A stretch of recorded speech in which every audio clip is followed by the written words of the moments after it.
Siya ang kauna-unahang Marcos na dinala ng mga Batanggenyo. Sa loob po ng 3 buwan, ito na ang pangatlong pagdalaw niya sa Batangas. Wala pa pong Pangulo ng Pilipinas na ganong kadalas ang pakipagdaupang palad sa atin. Ngunit, hindi niya lang ito ginagawa sa Batangas. Sinusuyod niya ang buong kapuluan. Ngayong araw na ito, sa Tawi-Tawi, sa susunod na araw, mababalitaan na lang natin na nandun siya sa Bohol at wala pang 24 na oras, nandun naman siya sa Surigao. Higit 30 taon na ako sa serbisyo publiko. Ngayon pa lang ako nakakita ng ganitong paglalagare ng isang Pangulo. Ngunit ang Pangulo, walang pinipiling lugar. Ang Pangulo, walang pinapaboran na rehiyon. Ang Pangulo, pantay-pantay ang pag-aruga. Sapagkat, at ito'y madalas niyang sabihin, Pangulo siya ng buong Pilipinas, hindi ng isang partido, hindi ng isang paksyon, hindi ng isang paniniwala. Alam niyo po, bilang presidente, ang ganitong pagbaba sa masa ay pwede naman niyang iutos na lang sa kanyang kabinete. Pwede niyang i-text, i-email, i-Viber o i-chat group na lang at utusan kami. Pero di niya type yun. Ang gusto niya ay makasalumuha ang taong bayan. Marinig ang inyong hinaing. Direkta, walang filter, walang layer. Ito ang Pangulong, ang gusto ay siya mismo ang pumisil sa pintig ng masa at marinig ang itinitibok ng kanilang mga puso. Para sa panimulang bahagi ng ating palatuntunan, inaanyayahan po natin si Batangas Governor Hermelando I. Mandanas upang magbigay ng kaniyang pambungad na talumpati.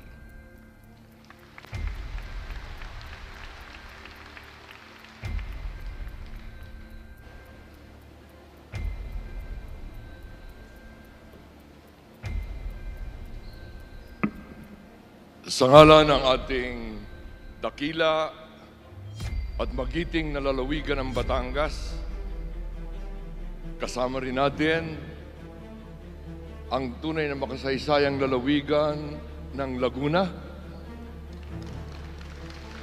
Ganon din ang mga taga-Quezon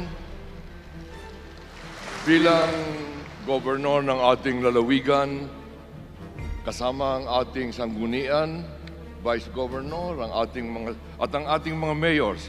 Lahat tayo, lalo na ang ating mga magsasaka, maghahayupan, mangingisda, ay taus-pusong tinatanggap at taus-pusong nagpapasalamat sa ipinakikita at ginagawa ng ating Pangulo, President Ferdinand Bongbong Marcos Jr.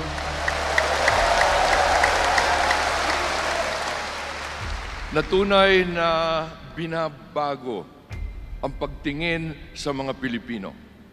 Nagkakaroon tayo ng galang, nagkakaroon tayo ng tunay na pagkilala sa mga Pilipino. At ito naman, ang tunay na layunin ng ating kagalang-galang na napakasipag na Pangulo ng ating bansa.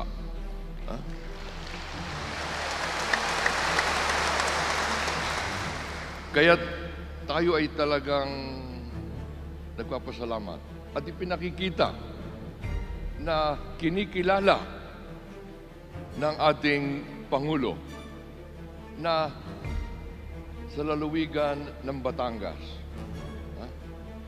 siya ang kauna-unahang Marcos na dinala ng mga Batanggenyo. Yung mga nakaraan, hindi. Pero kayo, tayo, dito sa atin nagmula. ang pagpapakilala sa tunay na pagkatao, layunin, napakagandang layunin, at tunay na napakatibay na paniniwala sa pagkakaisa.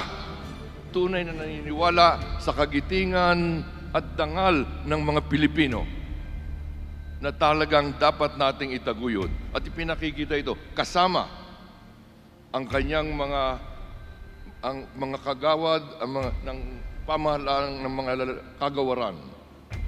Kasama niya, natin tinatanggap mula sa kagawaran natin sa Department of Finance. Ang pinili ang ating kagalang-galang, dating senador, dating congressman, Ralph Recto, na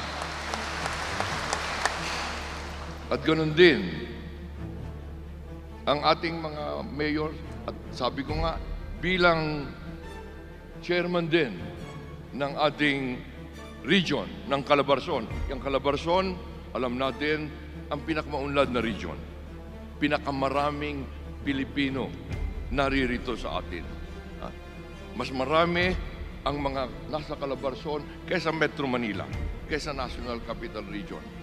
Kaya naman tayo ang pinakamaunlad at tayo ang nakakahikayat ng pangkabuhayan at lalong-lalo na sa larangan ng agrikultura. Sa bagay, sa lahat ng bahagi, nangunguna ang ating Calabarzon. Kaya tayo ay pinakikita natin ang ating taus-pusong pasasalamat.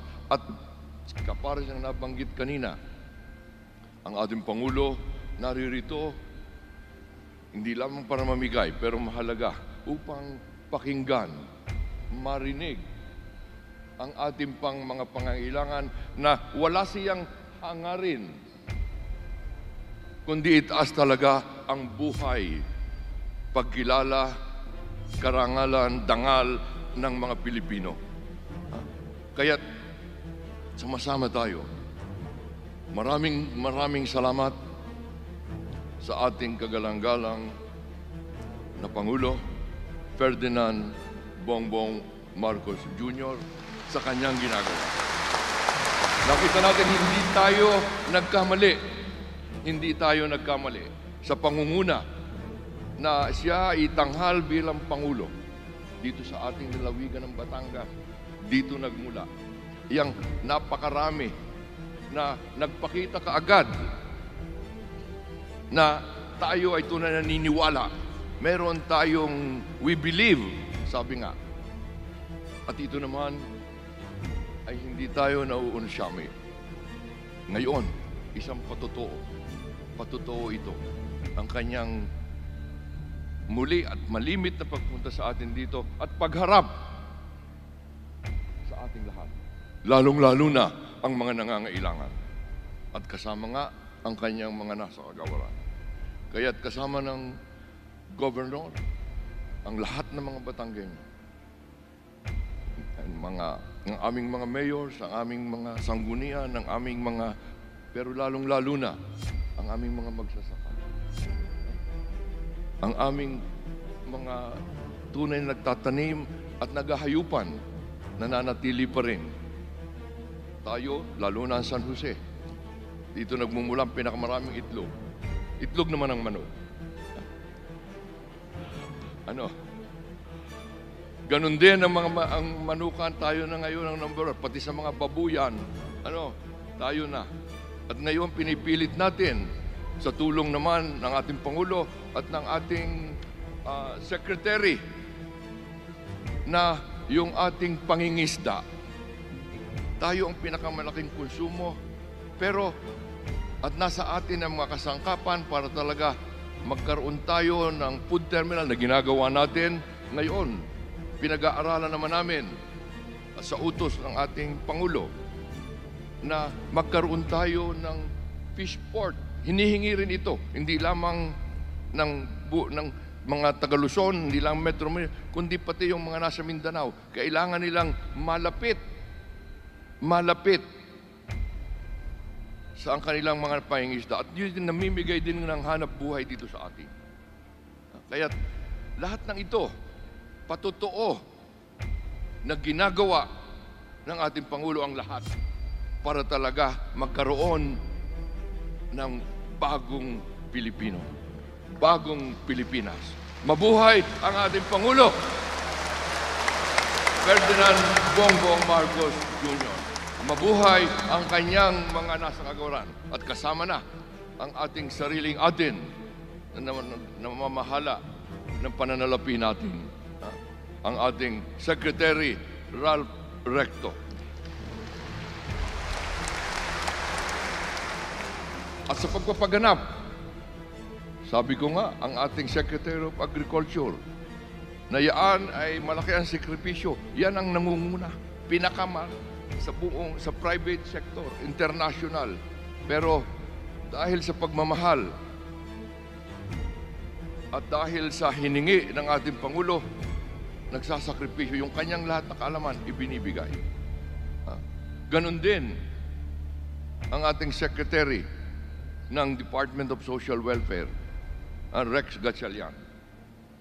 Dating mayor, dati kong kasama sa Congress. Kaya't ganon din. At masasabi natin, kaming mga nasa lokal, tayo na nasa lokal, tayo na tunay na malapit sa tao, tayo ay sinusubaybayan sa ngalan ng ating Pangulo ng napakasipag at napakarunong at may dibdib na Secretary ng ating Local Government and Interiors. Dito pa sa atin nasabat ang pinakamalaking nahuli na droga sa Alitagtag. 1 tonelada at 1,000,000 at 400,000 pinakamalaki na sa lahat. Siya yan ay wala sa katauhan ng ating Secretary ng Local Government, Benhar Abalos. Yan naman ay makasama rin kami sa Kongreso. At sa pag-organize, magkasama rin kami ni Secretary Benhar. At kailangan talaga ang mga taong ganyan. At kaya naman makikita natin kung gaano kagaling pumili ng mga tao ang ating kagalang-galang na Pangulo. Kaya tayong lahat, mula sa puso, maraming salamat po, Pangulong Ferdinand Bongbong Marcos Jr. Dagdag ko na rin, salamat po, Ninong. Maraming salamat po, Governor Mandanas. Ngayon, atin namang tawagin si San Jose Mayor Valentino R. Patron para sa kaniyang mensahe.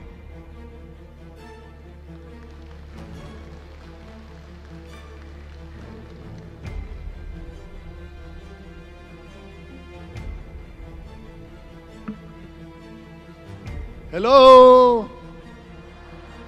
Hi! Sir, ganyan po mga lively ang mga Batanggenyo. Una po, ang aking pong pagbati sa ating pong pili sa pinagpilian.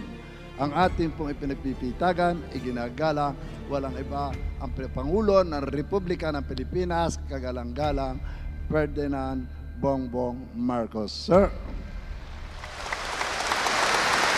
kaya po ninyong bigyan ko din ng pahalaga ang ama ng aming pong politika ng Batangas, Secretary, Senator, Congressman Ralph Recto. Ang aking pong kaibigan, mabuting kaibigan, kagalang-galang ng DILG, walang iba, Secretary Benhar Abalos. Alam po ninyo, Mr. President, ang Batanggenyo po ay may kasabihan, maubos na ang yabang, huwag lang ang yaman. At ipagmamayabang po naming mga taga San Jose na sa dami ng siyudad at bayan sa probinsya ng Batangas, dito nyo ginawa ang pamamahagi ng biyaya sa mga kabatenyo, sa mga taga Laguna, at lalong higit sa aming mga Batanggenyo. Tayong lahat ay naririto ngayon upang tumanggap ng biyaya mula sa national government, siyempre sa pangunguna po ng ating napakabuti at makatao at makadiyos na Pangulo ng Pilipinas, kagalang-galang Ferdinand Bongbong Marcos. Sir. Bilang Pangulo po ng lahat ng mayor sa probinsya ng Batangas, pinangangako po namin lahat ng mga mayor ang tulong at suporta at kooperasyon sa inyong adhikain para po sa mamamayan at sa bansang Pilipinas. Ganon din po, tayo po lahat ay nandito ngayon upang ang ating pong pagkilala po ng ating Pangulo sa ating pong mga magsasaka, katulad po ng ating mga mangingisda, ay talaga pong binibigyan ng pahalaga ang mga sektor ng agrikultura. Mr. President, sa amin pong samahan ng lahat ng Pangulo, kami po ay lubos na nagpapasalamat sa inyong pagkilala sa pangangailangan ng mga tao sa sektor ng agrikultura. At bilang bayero po ng bayan ng San Jose, malugod ko po kayong tinatanggap dito sa aming bayan. Maraming salamat. Maraming salamat po, Mayor Patron. Sa bahaging ito ng ating palatuntunan, inaanyayahan po natin si Secretary Ralph G. Recto ng Department of Finance para sa kaniyang mensahe at upang ipakilala ang ating panauhing pandangal.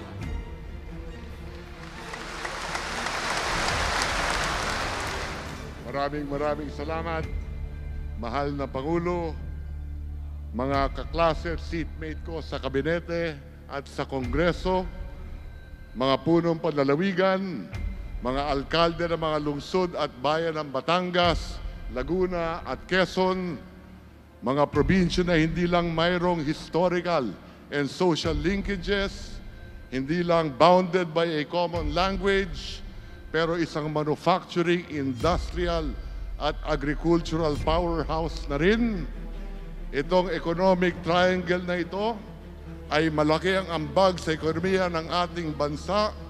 Salamat sa inyong pawis at pagpupunyagi, mga kababayan. Magandang umaga po at tuloy po kayo sa Batangas. Alam kong hindi pa natilaok ang manok ay naghanda na kayo sa pagparine-dine. Ganon din naman ang ating Pangulo na hindi pa sumisikat ang araw ay nagtatrabaho na. Sa totoo lang, mas marami pang text sa akin ang Pangulo kaysa sa text sa akin ng aking asawang si Ate B. Kahapon nga, ang call time namin sa jump-off point papuntang Montalban, Rizal para inspeksyonin ang isang napakalaking dam doon ay alas 7 ng umaga. Umuulan pa at may kulog. Pero ang abiso sa amin, kahit magdelubyo pa, tuloy ang biyahe ng Presidente. Sa loob po ng 3 buwan, ito na ang pangatlong pagdalaw niya sa Batangas. Wala pa pong Pangulo ng Pilipinas na ganong kadalas ang pakipagdaupang palad sa atin. Ngunit, hindi niya lang ito ginagawa sa Batangas.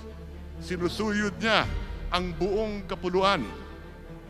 Ngayong araw na ito, sa Tawi-Tawi, sa susunod na araw, mababalitaan na lang natin na nandun siya sa Bohol at wala pang 24 na oras, nandun naman siya sa Surigao. Higit 30 taon na ako sa serbisyo publiko. Ngayon pa lang ako nakakita ng ganitong paglalagare ng isang Pangulo. Ibang klase ang ronda ng Pangulo. Ang karavan ng serbisyo, ang pasada ng kanyang ayuda, katulad gayon, 10,000 Batanggenyo ang makikinabang. Ngunit ang Pangulo, walang pinipiling lugar. Ang Pangulo, walang pinapaboran na rehiyon. Ang Pangulo, pantay-pantay ang pag-aruga. Sapagkat, at ito'y madalas niyang sabihin, Pangulo siya ng buong Pilipinas, hindi ng isang partido, hindi ng isang paksyon, hindi ng ng isang paniniwala. Alam niyo po, bilang presidente, ang ganitong pagbaba sa masa ay pwede naman niyang iutos na lang sa kanyang kabinete. Pwede niyang i-text, i-email, i-Viber o i-chat group na lang at utusan kami. Pero di niya type yun. Ang gusto niya ay makasalumuha ang taong bayan. Marinig ang inyong hinaing. Direkta, walang filter, walang layer. Ito ang Pangulong, ang gusto ay siya mismo ang pumisil sa pintig ng masa at marinig ang itinitibok ng kanilang mga puso. Sa kanyang administrasyon, hindi ang taong bayan ang kailangan pumunta sa Malacanang. Ang Malacanang mismo ang pupunta, dudulog sa mamamayan. At ang pagtitipon na ito ay ang preba na ganong kahanga-hanga pamamahala. Klaruhin ko lang po at ipagdiinan ko ang ilang punto. Una, ang mga tulong na personal na inihahatid ng ating Pangulong BBM ngayon ay maliit lang na bahagi ng ilang daang bilyong pisong halaga ng mga proyektong nakalaan para sa Timog Katagalugan. Ika nga nila, mga tilamsik lang ito. Pangalawa, ito'y galing sa buwis na inyong binabayaran, kaya ito'y binabalik lang ng Pangulo sa inyo. Pangatlo, ito'y pagpapatunay na maagap ang Pangulo sa pagtugon sa hamon na dulot ng kalamidad, tulad ng tagtuyot. Pangulong may malasakit. Pang-apat, ito'y bahagi ng isang plano sa ilalim ng bagong Pilipinas na huhubog sa isang magandang bukas at maunlad na Batangas. Sa laban na ito, ikinararangal kong maging isang kabalikat, sugo, utusan, katrabaho ng isang masipag at marangal na Pangulo, si Pangulong Bongbong Marcos. Kaya mahal na Pangulo, maraming salamat sa inyong malasakit, serbisyo sa mga Batanggenyo at sa lahat ng Pilipino. Palakpakan po natin ang ating Pangulo. And at this juncture, ladies and gentlemen, the President of the Republic of the Philippines, His Excellency Ferdinand Romualdez Marcos Jr.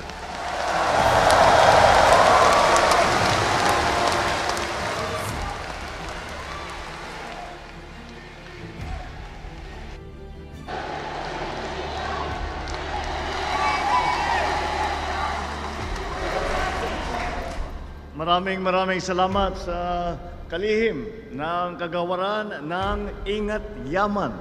Ngayon ko lang narinig yung translation sa Tagalog ng finance. Bagay na bagay sa trabaho po ni Secretary Ralph Recto. Magsiupo po tayo. Andito rin po, kasama din po natin ang mga kalihim ng mga iba't ibang departamento. Andito po ang DA Secretary Kiko Laurel. Dahil po ang Department of Agriculture ang isang lead agency para pagandahin at palaguin at palawakin ang ating sektor ng agrikultura.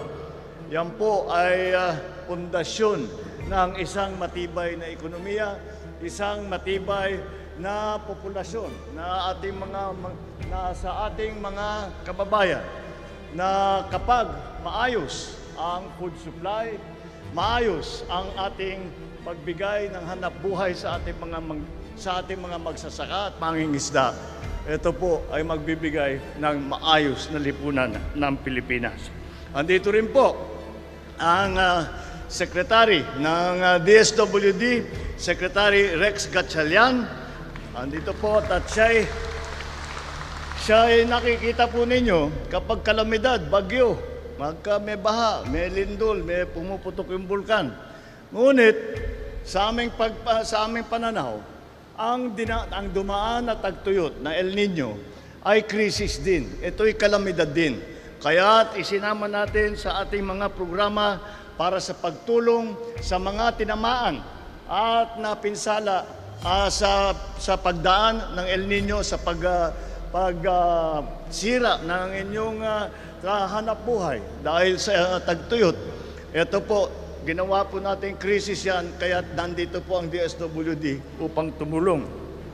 Andito rin po ang sekretary ng DILG. Alam niyo po kung bakit mahalaga ang trabaho ng DILG. Alam niyo po, kami sa national government ay kahit na gaano kaganda at gaano kalawak at gaano kahusay ang aming mga pinaplano na programa, kapag hindi po magandang ugnayan sa gitna ng national government at saka sa local government, hindi po mararamdaman ng taong bayan kung gaano yung lahat ng programa namin, hindi namin maibababa na mabuti.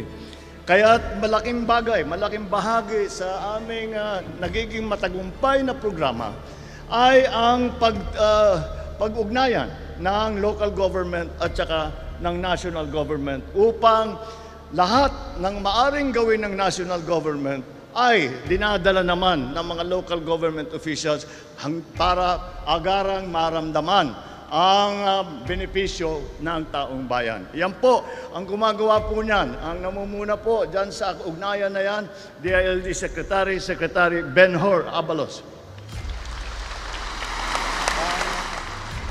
Ang ating mga members of the House of Representatives, First District Representative Eric Buhain, ang Second District Representative, Congressman Jervil Luistro, Congresswoman Jervil Luistro, Fourth District Representative, Representative Liana Bulilla, at ang Fifth District Representative, Representative Maro Marino. So, ang mga galing naman po, mga ating mga representative na galing po sa Laguna, nandito po ang First District Representative ng Laguna, Maria Rene Ann Lourdes Matibag. Sa Quezon naman po, nandito rin po, sinamahan din po tayo, bago po punta sa Quezon, sa Laguna, nandito rin po ang Third District Representative, Representative Loreto Amante. Galing naman po sa Quezon ay nandito ang First District Representative, Representative Wilfrido Mark Enberga. Tama po yung sinabi ni Secretary Ralph kanina na ito mga classmate namin lahat. Alam niyo po, nung una akong pumasok sa politika, nung una akong pumasok sa Congress, 9th Congress, 1992 pa yon, magkasama po kami ni Congressman Ralph Recto na kami ang dalawang pinakabata na congressman na pumasok ng 9th Congress. Nauna lang siya ng konti, mas bata siya ng kaunti lang, aaminin ko, kaunti lang. Kaya siya ang naging Benjamin. Kaya kami yung parang rookie dun. At nagtatanong, paano ba ito, paano bang patakbo rito? Kaya lahat po ng ating mga ibang representative, naging classmate na rin po namin.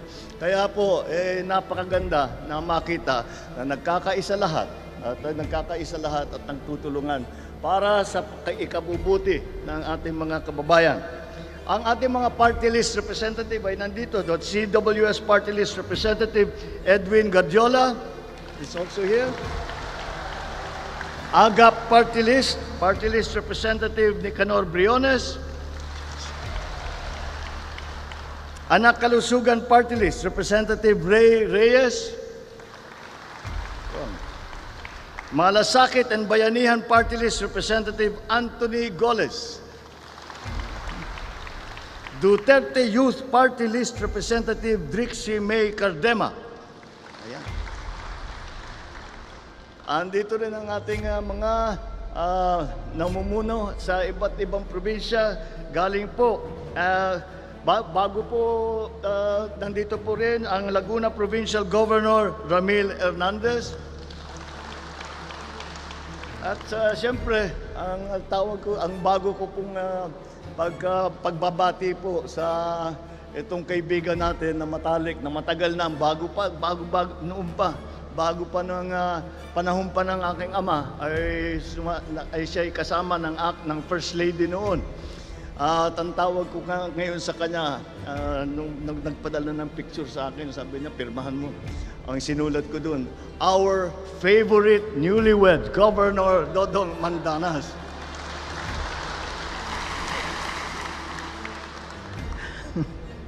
Quezon Provincial Vice Governor Anacleto Alcala, who is also with us. San Jose Municipal Mayor, ang host natin dito sa ating programa ngayong araw na ito, Mayor Valentino Patron. Ang aking mga kasama sa pamahalaan at ang pinakamahalaga at ang pinaka-importante na nandito ngayon, na nakisama sa atin dito ngayong araw, kayo po, mga beneficiary po ng ating mga ibibigay. Magandang umaga po sa inyong lahat. Sa ating mga minamahal na magsasaka, mangingisda, at ang inyong mga pamilya, mula rito sa Batangas, isang magandang araw po sa inyong lahat. Sa maulan na panahon na ating nararanasan sa mga nagdaang araw, naaalala ko tuloy ang napakasarap ng special lomi ng Batangas.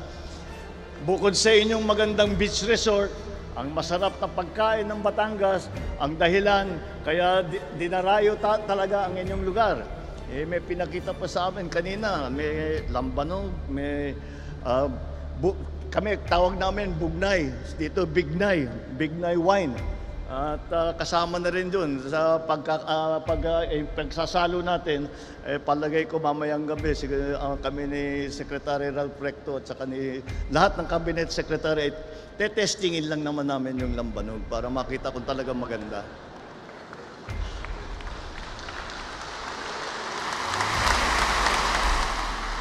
Kaya naman, naway mas pagtibayin at palaguin po ninyo ang mga produktong proudly made in Batangas.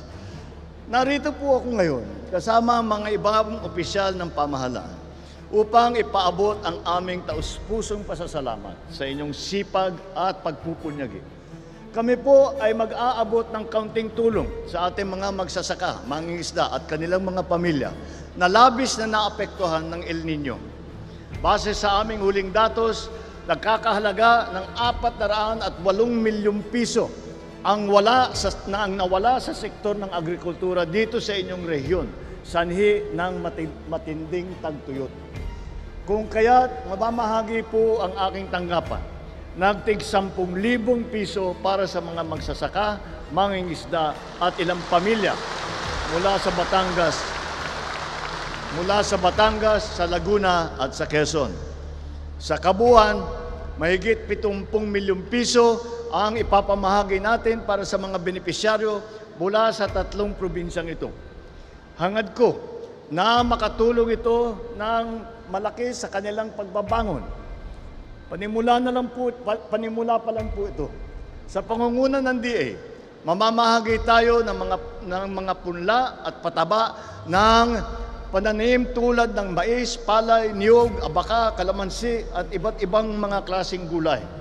Magbibigay din po tayo ng ilang unit ng traktora, hauling truck, combine harvester, rice thresher, grain collector bagger, corn husker, sheller, hammer mill, forage chopper, kasaba, grater at chipper.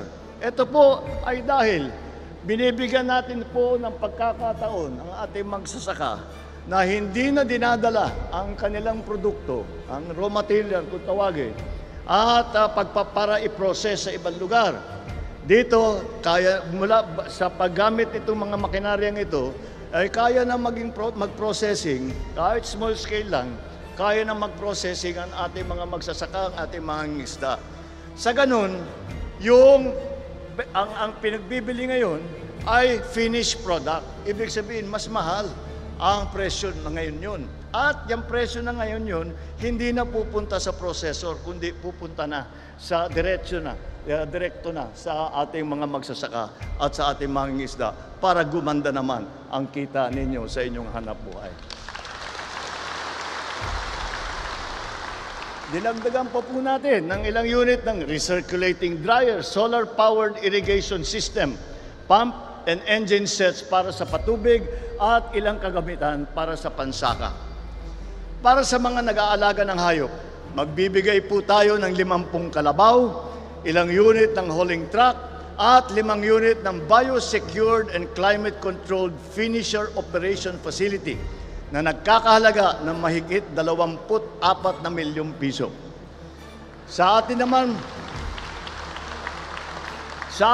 mga mangingisda, magbibigay po sa inyo ang BIFAR ng ilang unit ng bangka, ng fish cage, at iba't ibang gamit sa pangingisda. At bilang tampok, dahil narito po tayo sa Batangas, magbibigay po tayo ng isang post-harvest technology package para sa smoking at bottling ng bangus at sikat ninyong produkto na tawilis na dito lang nanggagaling dito sa inyo. Maglalaan din po tayo ng 10 milyong piso para dito sa inyong lalawigan at 50 milyong piso naman para sa Quezon bilang credit assistance para sa maliliit na agri-negosyo. Gayon din sa lalawigan ng Quezon, gagawaran natin ng 1 milyong piso ang LGU ng Tagkawayan para sa kanilang malinis at masaganang karagatan project. Dahil naipanalo nila na napakaganda ang kanilang pag-alaga doon sa kanilang fishing ground. Maliban po rito, ang DSWD ay mamamahagi ng tig 10,000 piso para sa 10,000 benepisyaryo ng AKAP program. Magbibigay din po sila ng cash assistance na nakakahalaga ng mahigit 4 na milyong piso para sa higit na 2,300 benepisyaryo ng Supplementary Feeding Program. Ang DOLE naman ay mamamahagi ng halos 29 na milyong piso para sa higit 5,000 benepisyaryo ng TUPAD. Kasama rin po natin ang TESDA upang maghatid ng halos 100 starter toolkit para sa mahigit na 700 benepisyaryo ng Special Training and Employment Project ng mga Certificates of Scholarship para sa higit 3,000 benepisyaryo at yung Training Support Fund para sa lagpas 260 benepisyaryo. Meron po tayo mga TESDA booth. Nandyan po sa labas, nandito po, na pwede ninyong puntahan upang masubukan ninyo kung anong kasanayan ang maaari ninyong pag-aralan sa ilalim ng TESDA training program. Masaya rin ako na makasama sa okasyong ito ang tanggapan ng ating House Speaker. Kasama din po sa pagtulong natin ay ang House of Representatives na pinamumunuhan po ni Speaker Martin Romualdez na may baong tig 5 kilong bigas para sa mga pamilyang dumalo dito ngayon. Ngunit, higit pa po sa mga tulong at serbisyong ito, kami po ay patuloy na kumikilos upang palakasin ang ekonomiya ng Calabarzon.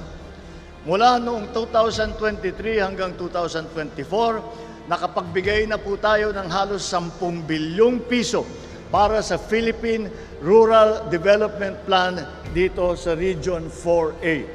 Kabilang sa mga ginagawa natin dito sa inyong rehiyon ay ang Taal Lake Circumferential Road at ang Lobo Malabrigo San Juan Laia Road. Nariyan din po pala ang Kipot Irrigation Project at Macalelon Irrigation Project sa kalapit lalawigan ng Quezon na malapit na rin pong matapos. Mga minamahal kong kababayan, iba-iba ang pinagdaanan nating pagsubok at patong-patong man ang mga suliranin at hamon ng buhay.